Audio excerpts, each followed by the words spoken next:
Interested in traveling alone to Lisbon? Well, let me inspire you with one of my latest solo trips to this beautiful capital city on the Tagus and beyond for 3 days as an older solo female traveler, showing how I got there, where I stayed, and what I did, with some great day trip tips.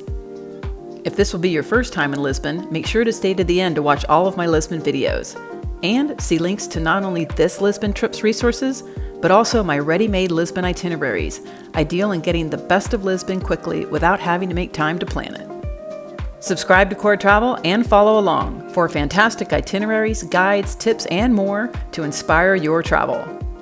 Now let's see what's possible in and around Lisbon for a few relaxing but entertaining days, even if you're on a budget.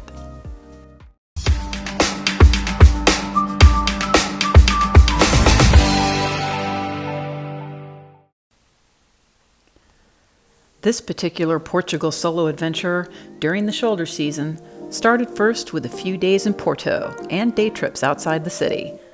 Then a train ride to Lisbon, stopping halfway in Coimbra for a day's exploration and overnight stay, before finally arriving in the Lisbon Oriente station just before noon, where I hopped the metro to the Rocio station, a mere few minutes walk to the Hotel Baixa, a comfortable hotel in the heart of the Baixa district.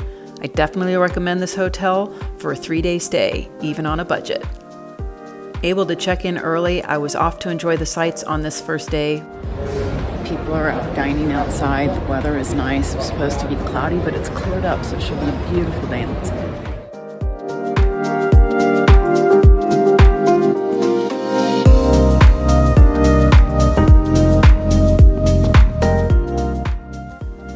After a few hours, it was time to hit the Aflama, but not on foot, by the iconic Tram 28, a must-do, starting at the Martim Muniz stop.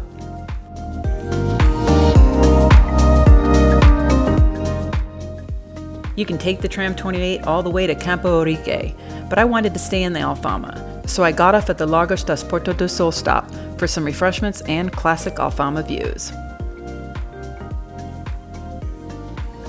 Conveniently, it's a short walk from the Porto do Sol stop to the Castelo de São Jorge, which closes at 9 p.m., so with ticket in hand, I had plenty of time to take in the views and explore on my own.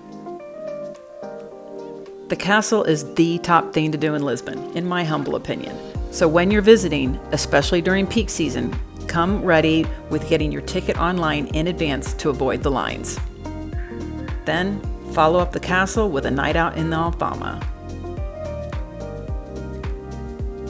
Day 2 started with a wonderful hotel buffet breakfast, then heading towards the Tagus for more classic Lisbon sights on yet another beautiful morning.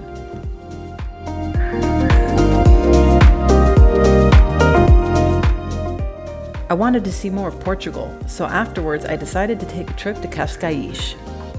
Only 40 minutes from the Caixo de Sodré station across from the Time Out Market, trains leave every 20 minutes with round-trip tickets costing less than €5. Perfect if you're on a budget. Instead of going straight to Cascais, however, do as I did and get off 2 stops earlier at the Estoril stop and walk the promenade 25 minutes west to Cascais to take in more of Portugal's spectacular coastline.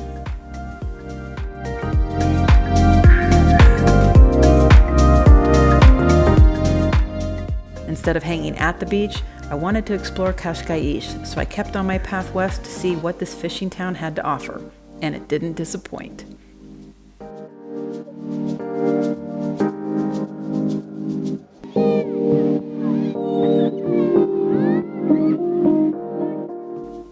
Later in the evening, it was time for dinner in town before catching the last 9:30 train back to Lisbon.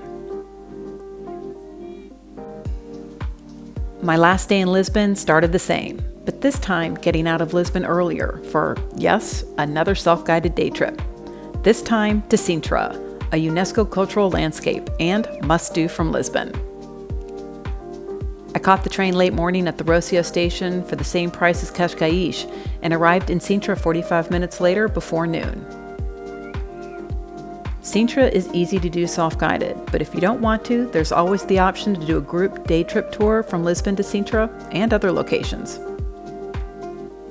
There's much to see in Sintra, but I was focused on 3 attractions. Catching the 434 bus right in front of the station, which leaves frequently.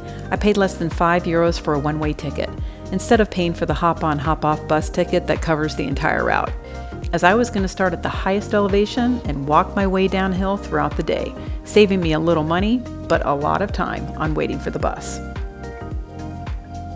First stop, the Palacio Nacional de Pena, a Romanticist castle sitting on top of the Sintra Mountains. Again, during peak season, get your ticket in advance to skip the lines. Within minutes, I was inside to enjoy the palace at my own pace.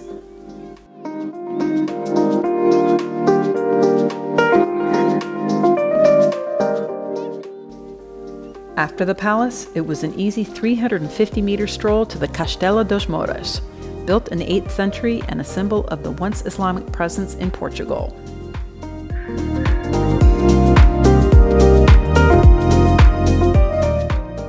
Leaving the Moorish castle, it was another easy walk downhill through the lush green park path, ending on the street only a few minutes away from my final attraction, the Quinta de la Regalera.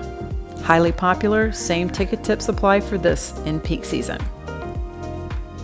This estate was my favorite in Sintra, with its unique mixture of architectural elements, gardens, lakes, caves, and the initiation well. Overall, I spent about an hour and a half at each attraction. Along with dinner in Sintra, it made for a full day away from Lisbon, but completely worth it. As a revisit to Lisbon, this one was unforgettable. Not just for Lisbon sights, but the day trips as well, which I highly recommend. My centrally located hotel made it better, so I could walk and catch the metro and trains easily on my short 3 days and on my budget, as well as departing from Lisbon by train to move on to the next leg of my solo Portugal adventure, the Algarve.